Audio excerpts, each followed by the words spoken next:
रात के ठीक 2:17 बजे थे। फ्लैट की लाइट बंद थी। सिर्फ मोबाइल की हल्की नीली रोशनी कमरे की दीवारों पर कांप रही थी। आरव बिस्तर पर बैठा हुआ था। उसकी सांसें तेज थीं और उसकी गर्दन के पीछे अजीब सी ठंडक महसूस हो रही थी। उसी पल मोबाइल की स्क्रीन पर एक नया मैसेज चमका, पीछे मत देख। उस मैसेज के आते ही कमरे का सन्नाटा और भारी हो गया। पंखे की धीमी आवाज जैसे अचानक तेज लगने लगी। आरव की उंगलियां कांप गईं। उसकी नजर मोबाइल से हटकर सामने की दीवार पर जमी रही, लेकिन उसे साफ महसूस हो रहा था कि उसके पीछे कुछ है, बहुत पास। उसने पीछे नहीं देखा, क्योंकि उस मैसेज में कुछ ऐसा था जो किसी चेतावनी से ज्यादा किसी आदेश जैसा लग रहा था। हर गुजरते सेकंड के साथ हवा ठंडी होती जा रही थी। मोबाइल की स्क्रीन अपने आप डिम हो गई, लेकिन आरव की आंखें अब भी खुली थीं। उसे याद आ रहा था कि वो इस अपार्टमेंट में क्यों आया था।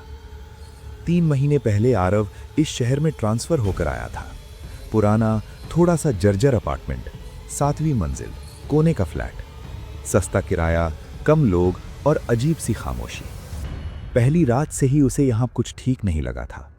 हर रात ठीक 2:17 पर पंखा अचानक धीमा हो जाता। कभी बाथरूम से पानी टपकने की आवाज आती जबकि नल बंद होता, और कभी ऐसा लगता जैसे कोई कमरे के कोने में खड़ा है। आरव ने इसे थकान समझकर नजरअंदाज किया, लेकिन 1 हफ्ते पहले से चीजें बदलने लगीं। मोबाइल में बिना सेव नंबर से नोटिफिकेशन आने लगे।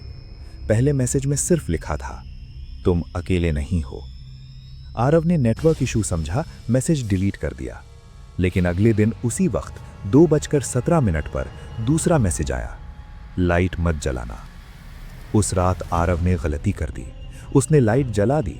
लाइट जलते ही कमरे का तापमान अचानक गिर गया। शीशे की खिड़की पर उसकी ही परछाई थी, लेकिन वो परछाई हिल नहीं रही थी।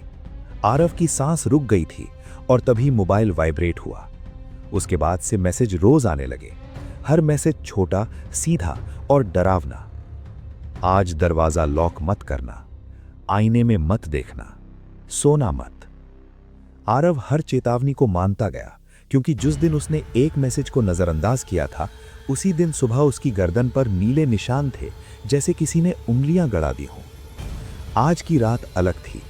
आज मैसेज साफ था, पीछे मत देख। आरव की आंखों के कोने से आंसू बह निकले। उसे लग रहा था कि उसकी रीढ़ के पीछे कोई खड़ा है। उसकी सांसें किसी और की सांसों से मेल खा रही थीं, जैसे कोई उसकी सांसों की नकल कर रहा हो। कमरे में पंखा अब बंद हो चुका था, लेकिन हवा अब भी चल रही थी। मोबाइल फिर से वाइब्रेट हुआ। इस बार स्क्रीन पर कोई टेक्स्ट नहीं था, सिर्फ फ्रंट कैमरा अपने आप ऑन हो गया। आरव ने मोबाइल नीचे नहीं रखा। स्क्रीन में उसका चेहरा दिख रहा था, पीला, डरा हुआ। लेकिन उसके ठीक पीछे, स्क्रीन के अंदर, एक और चेहरा था। चेहरा धुंधला था, आंखें बहुत गहरी और खाली। वो चेहरा मुस्कुरा रहा था। मोबाइल अचानक बंद हो गया। आरव ने पीछे नहीं देखा। वो जानता था कि अगर उसने गर्दन घुमाई तो शायद ये आखिरी हरकत होगी। उसे याद आया, पिछले हफ्ते उसने बिल्डिंग के स्टोर रूम में एक पुरानी फाइल देखी थी। अपार्टमेंट के पुराने रेंटर्स की लिस्ट। एक नाम बार बार कट किया गया था, नीरज। नीरज इसी फ्लैट में रहता था 3 साल पहले। रिपोर्ट में लिखा था कि नीरज ने अचानक आत्महत्या कर ली। मोबाइल उसके हाथ में था। आखिरी मैसेज ड्राफ्ट में मिला, पीछे मत देख। आरव का गला सूख गया। उसे समझ आ गया था कि ये मैसेज किसी बाहर वाले के नहीं थे। ये उसी का तरीका था, चेतावनी देने का। मोबाइल फिर से ऑन हुआ। बैटरी 1% थी। आखिरी मैसेज आया, अगर तुम देख लोगे तो तुम मेरी जगह ले लोगे। कमरे में अचानक भारी कदमों की आहट गूंजी, लेकिन आरव हिला नहीं। उसने आंखें बंद कर ली। कुछ सेकंड बाद सब शांत हो गया। पंखा अपने आप चल पड़ा। हवा सामान्य हो गई। जब सूरज की रोशनी कमरे में आई, आरव बिस्तर पर बेहोश पड़ा था। मोबाइल उसके हाथ में था, स्विच ऑफ। उसी दिन आरव ने फ्लैट खाली कर दिया। उसने किसी को कुछ नहीं बताया, न पुलिस न मकान मालिक। लेकिन जाते वक्त उसने स्टोर रूम में वही फाइल फिर से देखी। अब लिस्ट में एक नया नाम जुड़ चुका था। नीरज के नीचे हल्के पेन से लिखा था, आरव, ट्रांसफर रिक्वेस्ट पेंडिंग।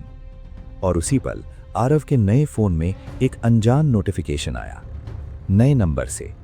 सिर्फ 3 शब्द, पीछे मत देख।